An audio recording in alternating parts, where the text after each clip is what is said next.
80 வயசு பெண்மணி நடக்கும்போது பேலன்ஸ் இல்லாம கீழே வழுக்கி விழுந்து வலது இடுப்பு வலியோட என்கிட்ட கூட்டிட்டு வந்தாங்க. எக்ஸ்ரே எடுத்து பார்த்தா வலது இடுப்பு எலும்பு பிராக்சர். இப்ப அடுத்து நாம என்ன செய்யலாம் டாக்டர்? நாட்டுக்கட்டு கூட்டிட்டு போவட்டா? வயசானவங்க ஆபரேஷன் தாங்குவாங்களா? இப்படி அவங்க பசங்க என்கிட்ட கேட்டாங்க.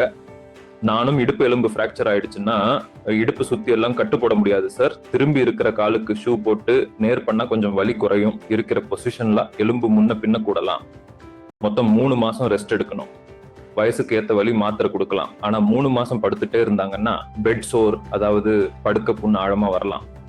ரத்த குழாயில த்ராம்போ எம்பலிசம் கட்டி அடைப்பு ஏற்படலாம்.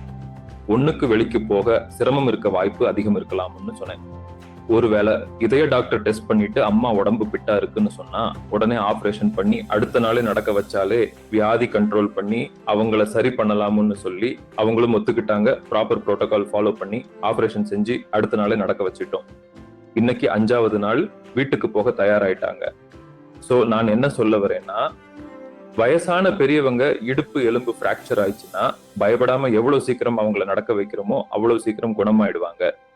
ஃப்ராக்சர் காம்ப்ளிகேஷன்ஸ் அவாய்ட் பண்ணலாம். மொபிலிட்டி அண்ட் லைஃப் ரெஸ்டோர் பண்ணலாம். நம்ம வீட்டு பெரியவங்களுக்கு நம்ம தான் நல்ல டிசிஷன் எடுக்கணும். Mobility is health. Treat elderly patient with dignity. நன்றி.